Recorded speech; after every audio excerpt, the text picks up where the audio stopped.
At first I thought it was some sick prank. How could a letter possibly know so much about me? But then, the first event unfolded exactly as described: the broken mirror, the black cat crossing my path, and the shadow I couldn't place. Now, with every passing hour, another prediction comes true, each more horrifying than the last. The final line haunts me when the clock strikes. Midnight, you'll join the shadows forever. The letter appeared on a cold, rainy evening, slipped silently under the door of my apartment. At first glance, it seemed like nothing more than an oddity: a folded piece of yellowed paper with jagged edges, as though it had been torn from an old notebook. My name was written on the front in an elegant but unsteady hand, the ink smudged as if the writer had hesitated or trembled. Curious but cautious, I unfolded the letter and began to read. To the one who has taken what was not theirs. You will meet your end on November 30th, at exactly 11:59 p.m. I stopped reading and glanced at the clock. 8:42 p.m., November 28th. My first reaction was laughter, a quick bark of disbelief that echoed in the quiet room. A prank. Surely.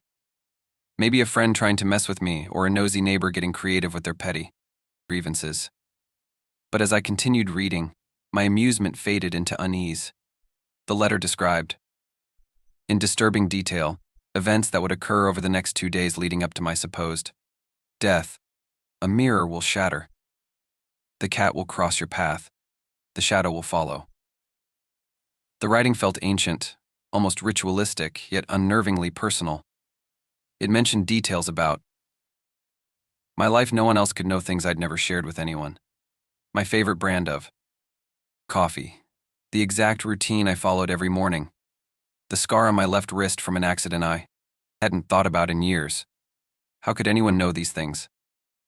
I told myself it was nonsense, just a sick joke meant to rattle me. But I couldn't shake the feeling that this letter wasn't ordinary. Something about it felt wrong, as if it carried a weight beyond the physical. I tossed it on the coffee table and tried to forget it, but its presence seemed to linger, oppressive and insistent. The first prediction came true the very next morning. I was getting ready for work, brushing my teeth in the bathroom, when the mirror above the sink shattered without warning. The sound was deafening, a sharp crack followed by the clatter of glass raining onto the counter. I stood, frozen, staring at my fractured reflection, each shard showing a distorted version of my face. It was unsettling, yes, but I told myself it was a coincidence. Mirrors break all the time, don't they? Maybe it had been loose in its frame, or perhaps the moisture from the bathroom had weakened the glass. Logical explanations ran through my mind, and yet a small voice whispered, what if it wasn't an accident? The second event happened just hours later. I was walking home from work, cutting through the alley behind my building, when a black cat darted across my path. It moved so quickly that I almost didn't register it, but the memory of the letter's words made my heart skip a beat. Stopped, looking around for the animal, but it had vanished into the shadows as if it had never been there. By now, unease had turned into genuine fear.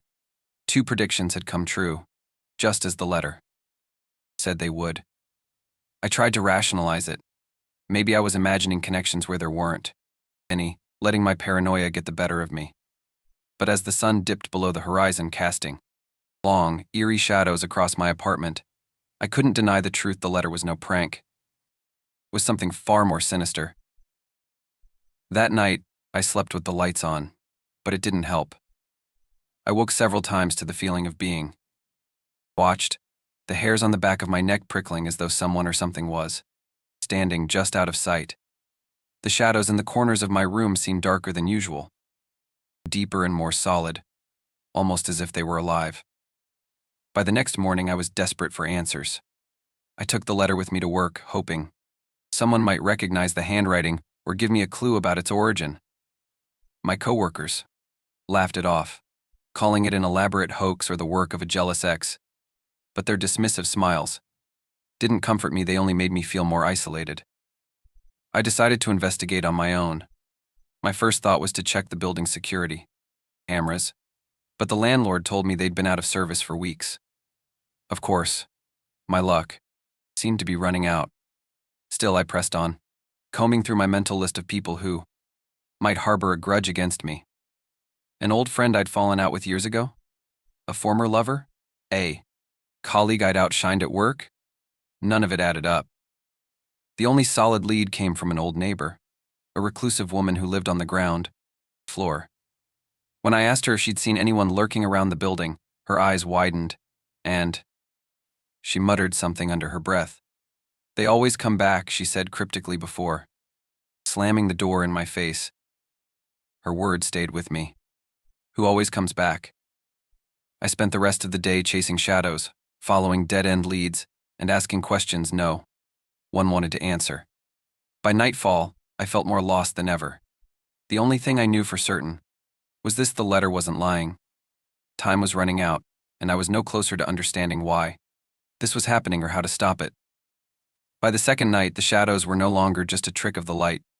They lingered darker than the natural gloom of the room, like stains on reality itself. At first, they were subtle, clinging to the edges of the walls or pooling unnaturally in the corners. But as the hours wore on, they seemed to grow bolder, stretching toward me like living things. I tried turning on every light in the apartment, hoping to banish them, but it didn't help. The shadows persisted, their inky forms, defying the brightness. The whispers began not long after. Faint at first, like the rustling of leaves in the wind, they grew louder and more distinct as the night deepened. At times I could almost make out words, fragments of sentences that sent shivers racing down my spine. "You took it. You'll. Hey." It's too late. The voices didn't sound like one person but many, overlapping in a chorus of accusation. I pressed my hands to my ears, but the whispers seemed to come from inside my skull.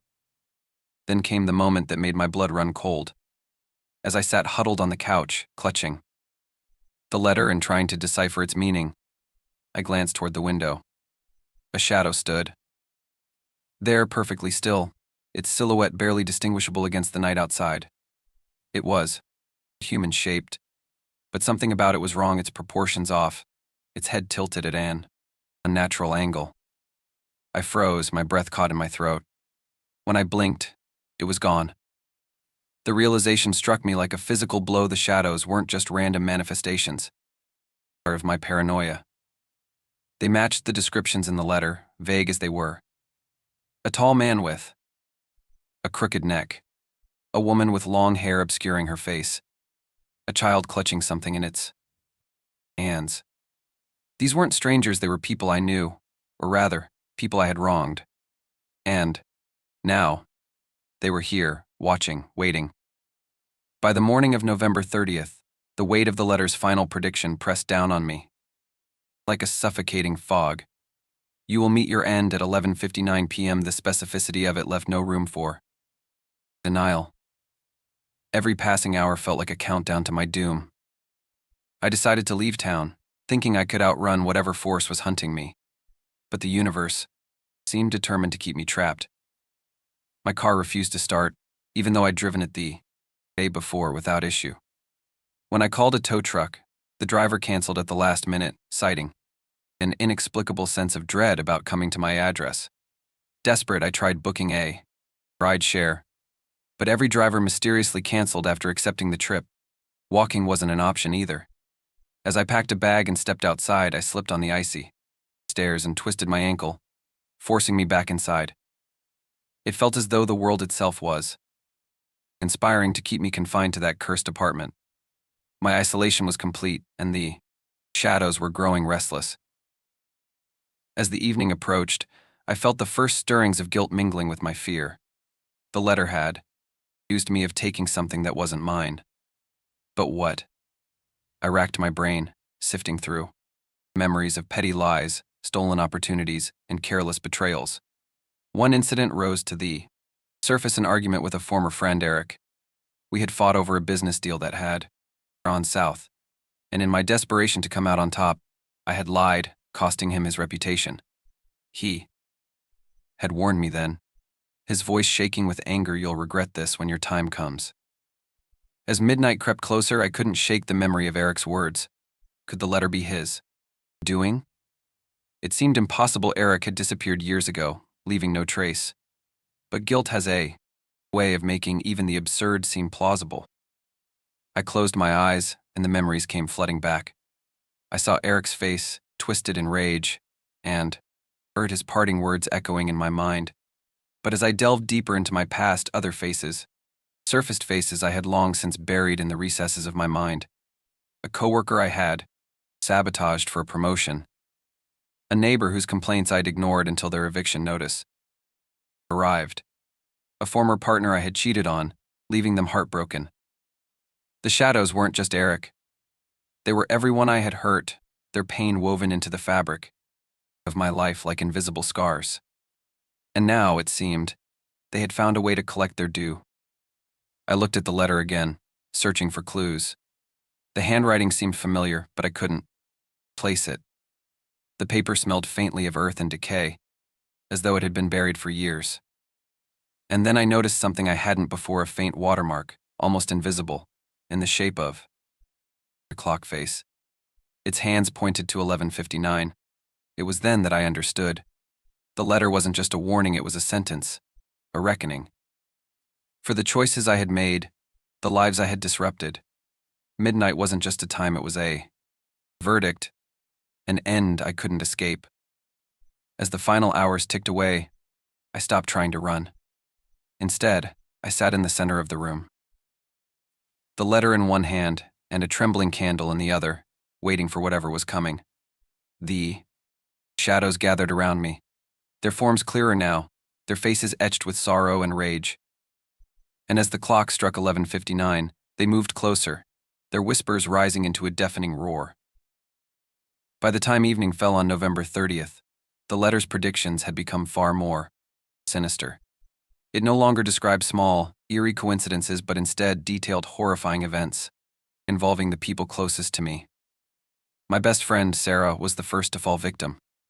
The letter predicted her death would occur at precisely 7:03 p.m. I tried to call her, my voice trembling as I begged her to stay inside to avoid any risk.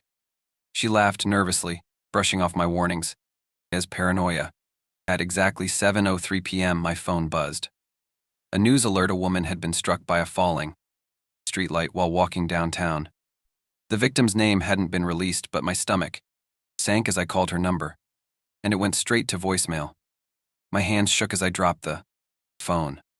The letter was not just predicting events, it was orchestrating them. Panic set in.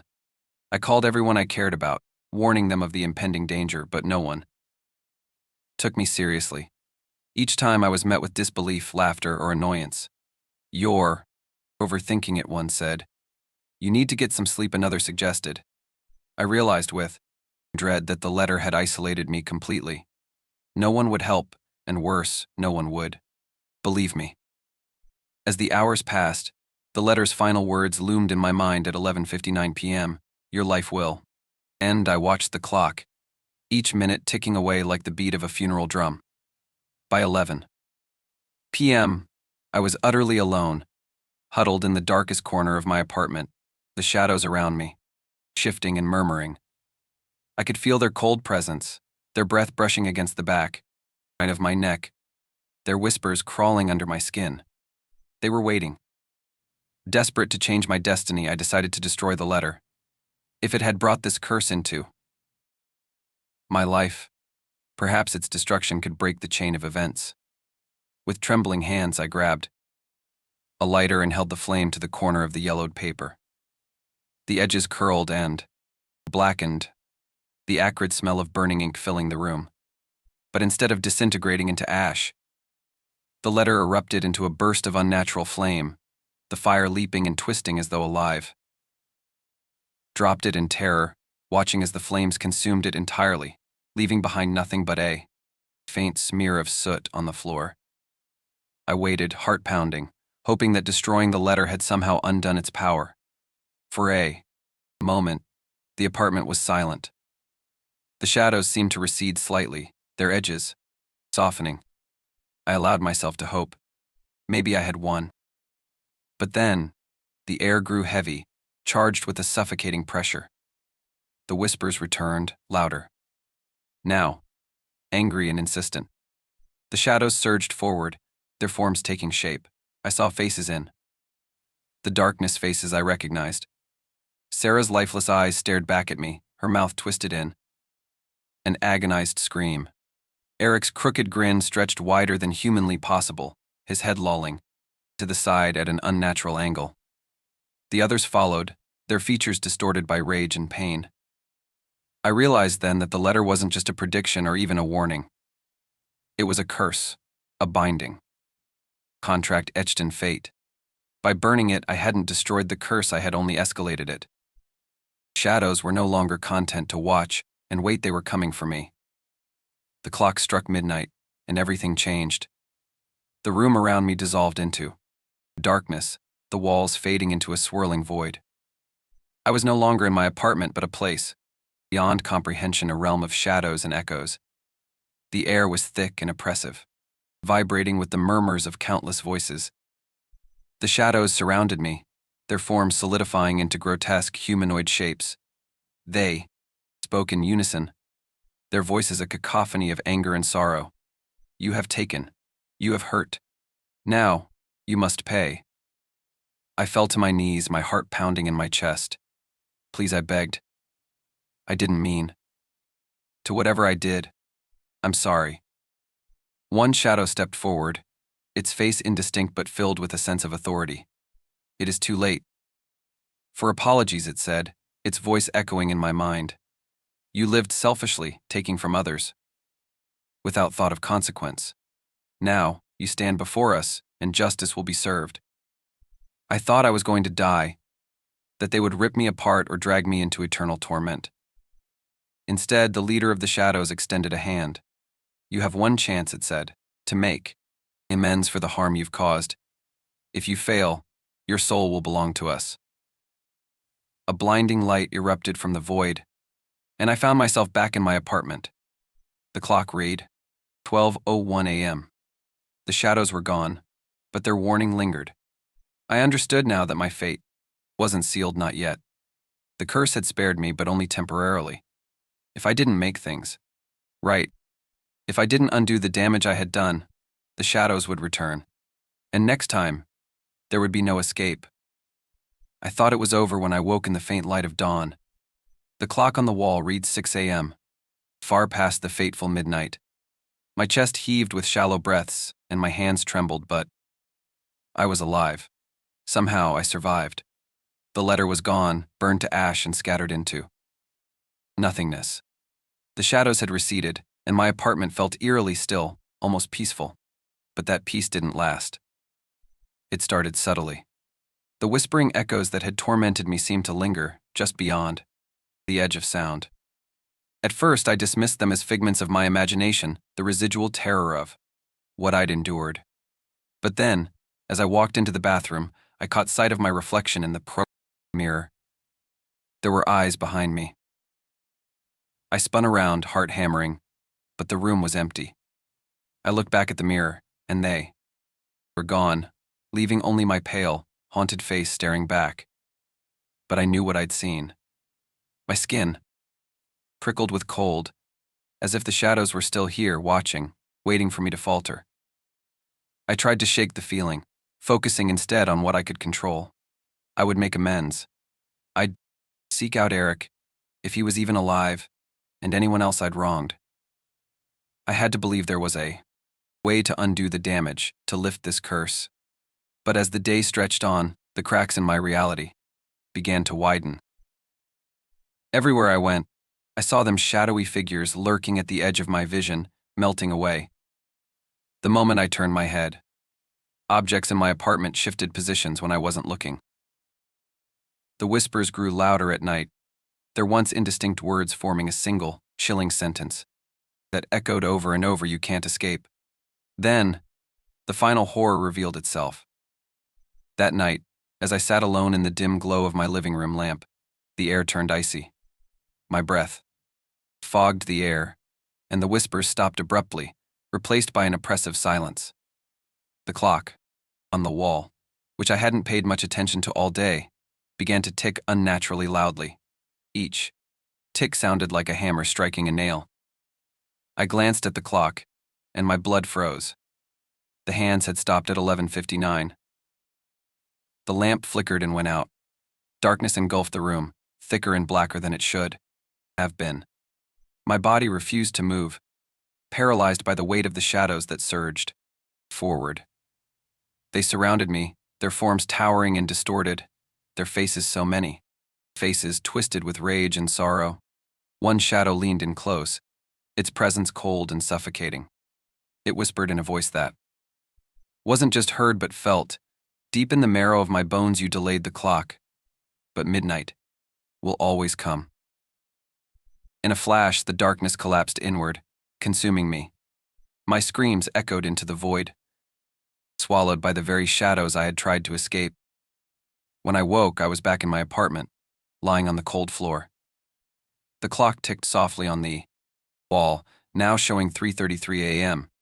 Everything seemed normal, as though the nightmarish events had been nothing more than a vivid hallucination. But I knew better. The mirror across the room caught my eye. I approached it cautiously, heart pounding, and stared into my reflection. At first, it was just me, pale, gaunt, and trembling. But as I leaned closer, I saw them. Faint, barely visible figures in the background, their faces warped and indistinct. They weren't gone. They were waiting. I turned away, but I couldn't shake the feeling that I was no longer alone.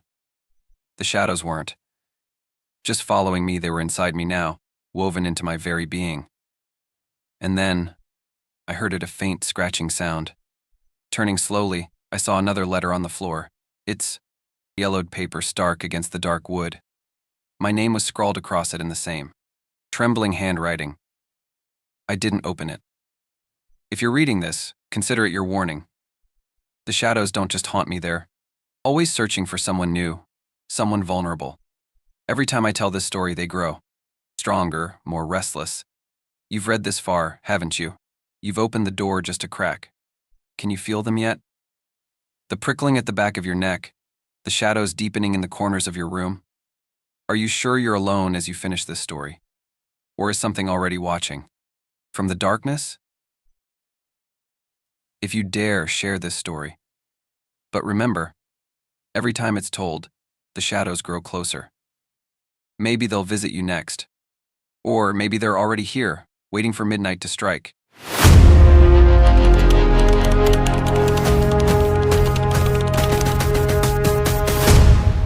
At first, I thought it was just an old photograph, a memory frozen in time. But then the figures in. The picture began to move, their eyes following me, their smiles twisting into something sinister. Before I could look away, the world around me shifted, and I realized I wasn't looking at the photo anymore, I was inside it. And it was changing. For the worse. It started on a rainy Sunday afternoon, the kind of day where the steady patter of rain against the windows made you feel both nostalgic and restless. I had decided to spend the day sorting through the forgotten corners of my childhood home, a sprawling, creaky old house that my parents had left me after their passing. I'd already dug through boxes of dusty photo albums, yellowed letters, and trinkets from a simpler time when I opened an old trunk tucked in the attic's darkest corner. Inside was a single photograph, tucked between the pages of an ancient book. It was unlike any other I had found. The photograph, though faded and weathered, seemed alive with detail. Captured a family gathering in a sunlit garden, the kind you'd expect to see in the mid-20th century. There were smiling faces, picnic blankets, and children playing, yet something about the image made my stomach churn. The faces seemed almost too familiar, as though I had seen them before, but I couldn't place where. As I held it, I noticed an odd sensation of faint warmth in my fingertips, as though the photograph itself were alive. At first, I thought it was my imagination, but then I saw it. A flicker. One of the figures in the background had moved, I was certain of it. My breath hitched. I stared harder, squinting at the photo, but everything appeared still. My rational mind told me it was just A trick of the light or my tired eyes playing tricks on me. But deep down, I wasn't so sure. Later that night, I couldn't stop thinking about the photograph. I had placed it on my desk, but its presence lingered in my mind like an itch I couldn't scratch. I told myself it was just a photo. Nothing more, yet I felt drawn to it, compelled to look again. As the house creaked and groaned. In the wind, I finally gave in, turning on the desk lamp and picking up the photograph once more. This time, the movements were undeniable. The boy in the corner of the frame turned his head. Ever so slightly. The woman near the picnic table shifted her position, her eyes glinting in the sunlight. I dropped the photo in shock, but as it fluttered to the desk, I felt a sudden, lurching sensation as though the floor had dropped out from under me. When I opened my eyes, I wasn't in my room anymore. I was standing in the photograph. The air was thick, heavy with the scent of freshly cut grass and blooming flowers. The sunlight was bright but unnaturally harsh, casting long, distorted shadows. Around me were the same people I had seen in the photograph, their smiles frozen yet unnervingly hollow. They didn't seem to notice me, moving in slow, repetitive loops, pouring tea, tossing a ball, laughing, silently. My heart pounded as I called out, but no sound escaped my lips. That was when I realized I wasn't just looking at the photo anymore. I was inside it. At first, the photographer's world seemed picturesque, like stepping into a postcard from a forgotten era. But as I wandered through the garden, something began to shift. The sky, once a vibrant blue, grew darker, the sun sinking faster than it should. The laughter of the figures around me slowed, deepened, until it sounded like distorted static. Their faces, too, began to change. Smiles stretched wider than humanly possible, teeth sharpening, eyes hollowing into pits of shadow. The garden itself began to warp. The picnic table split and decayed, its wood splintering into jagged shards. The flowers wilted, their petals turning black and crumbling into ash. The hot, once bright sunlight turned blood red, casting an eerie glow over everything. I turned to run, but the path behind me had disappeared, replaced by a dense forest that hadn't been there moments before. As the world grew darker, the figures began to move toward me. Their slow, deliberate steps sent waves of dread through me. I backed away, tripping over roots that seemed to twist out of the ground to catch me. Their murmurs filled the air, growing louder, though I couldn't make out the words. Then one of them, a tall man with a broad-brimmed hat, stopped inches from my face. His features were indistinct, like a painting smeared by a careless hand, but his eyes burned with an otherworldly light. He leaned closer, and in a voice that seemed to echo from every direction, he whispered, "You don't belong here." I begged the figures to let me go, but they didn't respond. Instead, they surrounded me, their forms flickering like static on an old television. I realized with horror that they weren't just figures. In a photograph, they were people who had been trapped here, just like me. A woman with tattered clothes and empty eyes stepped forward, her mouth moving in jerky, unnatural motions. The photo changes, she said, her voice cracking like dry wood. It shifts, takes pieces of you, until there's nothing left. I turned, desperate to find a way out, but the edges of the photo world were crumbling, folding in on themselves like paper caught in a fire. I ran, but the scenery kept changing, first the garden, then a deserted street, then a dark room filled with mirrors reflecting not my face, but theirs. Each step only pulled me deeper into the photograph's ever-changing nightmare. At first, I thought escape might be possible. The photograph's world felt like a nightmare, a distorted, living memory that had to have an exit. I ran through the crumbling garden, desperate to find a way out. My breath came in ragged gasps as I sprinted past the decayed remnants of picnic tables and wilting trees. Then, without warning, the scene shifted. The air grew warm, the sun reappeared, and I found myself back at the beginning, standing in the same garden, surrounded by the same hollow-eyed figures. At first, I dismissed it as déjà vu, a cruel trick of the photograph's reality. But as I retraced my steps, the horrifying truth became undeniable. No matter which direction I went, no matter how fast or far I ran, I always returned to the same moment. The figures repeated their actions in slow, jerky loops, pouring tea, tossing a ball, laughing in distorted voices. Only now, something was different. The figures moved closer with each loop, their smiles more sinister, their eyes filled with malice. On the third loop, I noticed new faces among the crowd. At first, they were strangers there, features unremarkable and hazy. But as I progressed, the faces became hauntingly familiar. Anne, old classmate I hadn't thought of in years, a neighbor from my childhood, my boss from a previous job. They all stood among the figures, staring at me with accusing eyes. On the fifth loop, my mother appeared. Her face was vacant, her expression frozen in a mask of disappointment.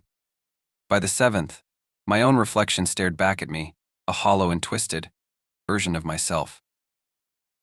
The endless repetition began to wear on my sanity. Each loop brought subtle changes to the world, a tree out of place, a missing figure, the sky darkening with every return. By the 10th loop, I stopped running. The futility of my actions weighed me down. I realized the photograph wasn't just a trap, it was feeding on me, rewriting reality with every attempt to escape. The more I stayed in the photographer's world, the more it revealed to me. The shifting landscape began to show pieces of my own life. A cracked swing set appeared where the garden's fountain had been a perfect replica of the one from my childhood backyard. A door materialized in the middle of the field, the same color and design as the one in my first apartment. Memories I had long buried began to surface, each tied to the objects now littering the photographer's world. Then I saw it, a small wooden box sitting on a decayed table.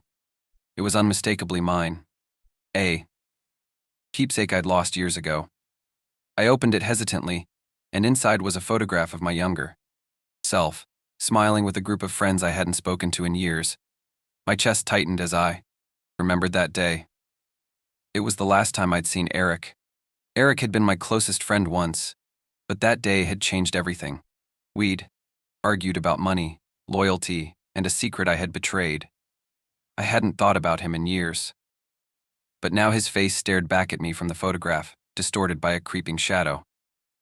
Whispers around me grew louder, merging into a single voice. You betrayed. You must face what you've done. The figures in the photograph weren't strangers after all. They were echoes of the people I had hurt, the choices I had made. And now they demanded I confront the truth I had buried so deeply. The world shifted again, and I found myself standing in a dark room, lit only by the glow of a single bulb. A figure emerged from the shadows, a man in a black coat, his face obscured by a wide-brimmed hat. His presence was suffocating, his movements unnervingly smooth. He carried an old camera, the kind you'd see in antique stores, its lens glinting with an otherworldly light. "You've made it far," he said, his voice cold and hollow. "Most don't last this long." "Who are you?" I demanded, my voice trembling. "Why are you doing this?" He tilted his head, as though amused. "I am the one who captures what's hidden, the truths people run from, the moments they try to forget. This photograph is not just an image. It is a mirror, a prison for those who deserve to see themselves." I stepped back, fear coursing through me. "Let me out. I didn't ask for this." He chuckled darkly. "You have two choices," he said, holding the camera out toward me. "Stay here forever, a shadow in the background of the photograph, or find someone to take your place." The photographer's world began to unravel. The edges of the garden frayed like burnt paper, curling into ash and drifting away into a void. The sky cracked open, revealing nothing but darkness beyond. Time itself seemed to collapse, moments from my life flashing before my eyes. In rapid succession, my first kiss, the night I lied to Eric, the funeral I didn't attend. Each memory distorted, fragmented, and then disappeared into the void. The figures around me disintegrated, their forms stretching and breaking apart like smudges on a wet painting. The man with the camera watched silently as the world collapsed, his expression unreadable. "This is your final moment," he said. "Will you take the camera or fade with the photograph?" I hesitated, the camera's lens reflecting my terrified face.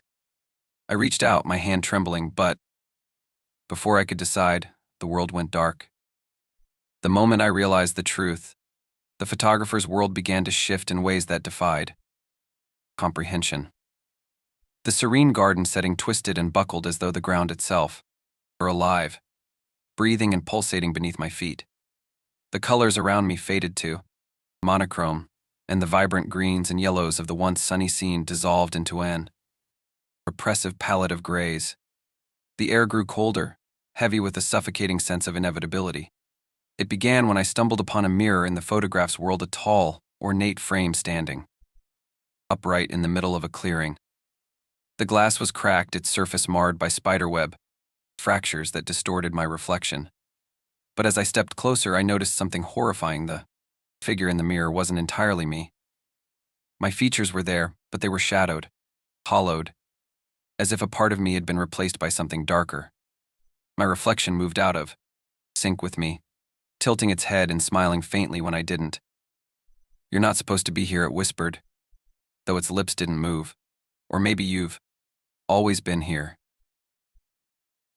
The words chilled me, though I didn't fully understand them at the time. I turned away from the mirror, heart racing, but the feeling of being watched stayed with me. The shadows in the garden stretched unnaturally, their forms resembling elongated figures with jagged edges, like ghosts clawing at the edge of existence. The world was no longer just a trap, it was unraveling, and I was at its center. As I wandered through the warped, deteriorating landscape, fragments of my life began to materialize around me. Objects from my childhood, my favorite toy car, the rocking chair from my grandmother's house, a book my mother used to read to me, appeared randomly, scattered like breadcrumbs leading me somewhere. The whispers around me grew louder, overlapping, voices that spoke of guilt, betrayal, and debts unpaid. The turning point came when I reached a clearing where a new scene had formed, a photograph hanging in midair, suspended by an invisible force. This image was different from the one I had originally found. It depicted a large family, gathered on the steps of a grand old house. I recognized the faces immediately. They were my family, generations of them, some of whom I had only seen in faded portraits in my grandmother's attic. My heart pounded as I spotted myself in the photo, standing near the back. I looked older than I was now, my expression vacant, my eyes sunken. The whispers solidified into a single voice. "You were never outside the photograph. You were always part of it." I stumbled backward, shaking my head in denial. "No," I muttered. "That's impossible. This is a trick. Come." But the voice continued, calm and unwavering.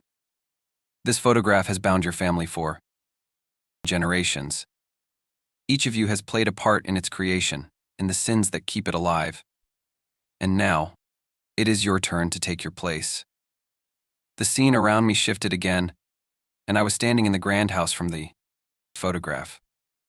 The walls were lined with portraits of my ancestors, their painted eyes following me as I moved through the hallways.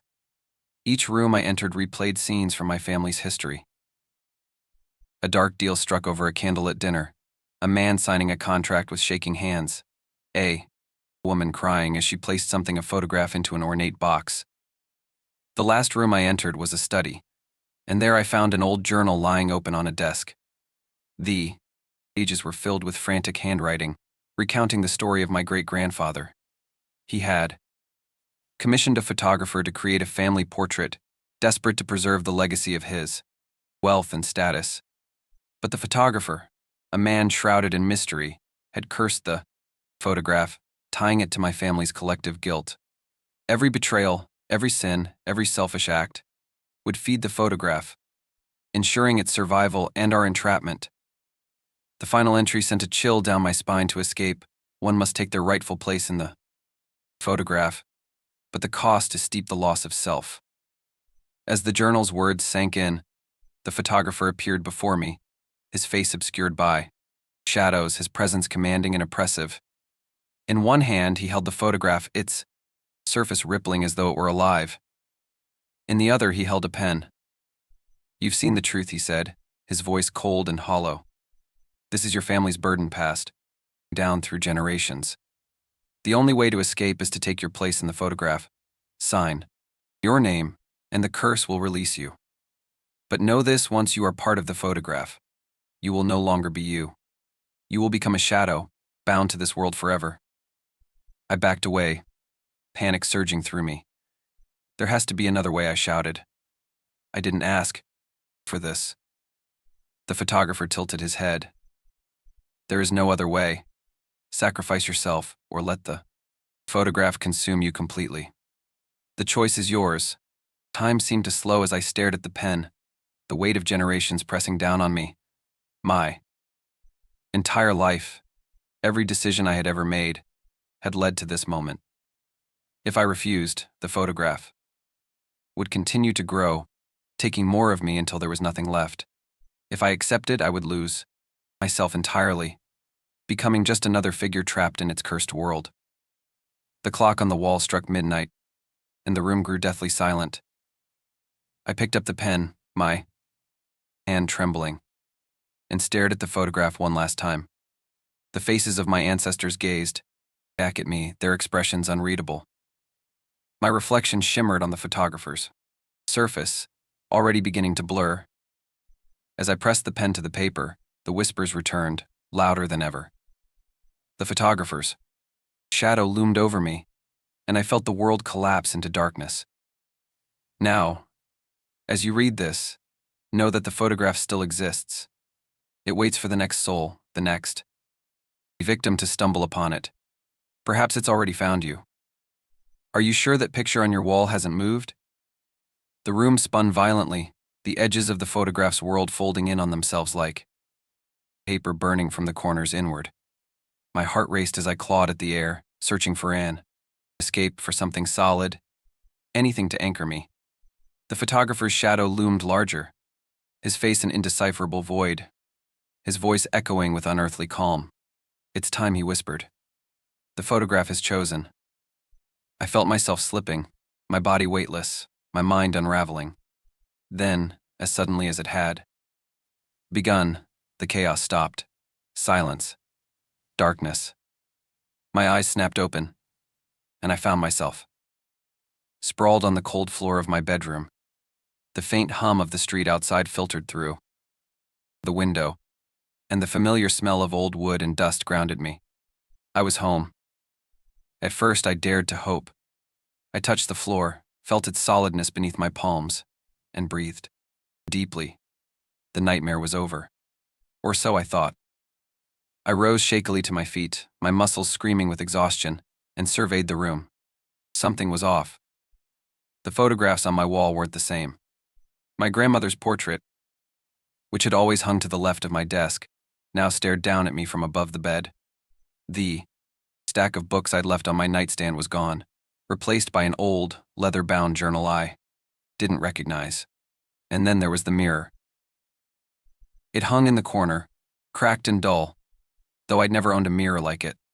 I stepped closer, dread coiling in my stomach. My reflection stared back at me, but it wasn't quite right. My face was pale, my eyes hollowed, my movements slightly delayed. When I tilted my head, my reflection hesitated before mimicking the motion. A fraction of a second too late, my mouth went free. That's when I saw it, sitting on my desk where the photograph had been before this all began. A new picture. My breath hitched as I picked it up, my hands trembling so violently I almost dropped it. The photograph depicted my bedroom exactly as it was now, down to the mirror. The misplaced portrait, the journal on the nightstand. But in the corner of the image, near the shadowy edge of the frame, there was something else. It was me. Not me holding the photograph, but a twisted version of myself, standing in the shadows, watching. Its face was blurred, its eyes glowing faintly. I dropped the photo, but even without it in my hands, I could feel the other version of me lurking somewhere in the room. The streetlights outside flickered, casting shifting shadows that seemed to crawl along the walls. The whispers returned, faint at first, but growing louder, echoing the same words over and over. The door is open. The door is open. Panic surged through me. I grabbed the photograph, desperate to destroy it, to rid myself of this curse once and for all. I tore at it with trembling hands, but the paper refused to rip. The image seemed to shimmer, the shadows within it deepening, growing larger, until I thought I could feel their cold breath on my neck. The whispers stopped. Silence pressed down on the room like a suffocating weight. Then a single voice, calm and familiar, broke the stillness. It came from behind me. You never left. P. I turned slowly, my heart pounding like a drum in my chest, and saw my reflection from the photograph, no longer confined to the frame. It stood in the doorway, smiling faintly, its hollow eyes locked onto mine. I tried to move, but my body wouldn't respond. The thing stepped closer, its movements slow and deliberate, and as it reached out a hand, I felt the cold of its touch seep into my very bones. The next thing I knew, I was staring at myself, my own terrified face, through the glass of the photograph. I banged on the surface, screaming, but no sound came out. I was inside the photo, now watching as the twisted version of me stepped into my life, picking up the photograph and placing it carefully on the desk. And then it turned toward the mirror and smiled. If you ever find an old photograph that feels different, think twice before picking it up.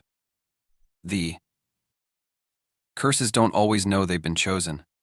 Maybe you've already felt it, a misplaced shadow, a faint whisper, the feeling that something's watching when no one's there. The photograph is patient. It doesn't just trap those who stumble upon it. It waits for a story to be shared, for a new door to open. You've read this far. Can you feel it yet? If you dare, share this story with someone else. But be warned, every retelling makes the photograph stronger. Every mention gives it a new way in. Are you sure you're alone as you finish this story? Or is something already watching from the shadows, waiting for its turn?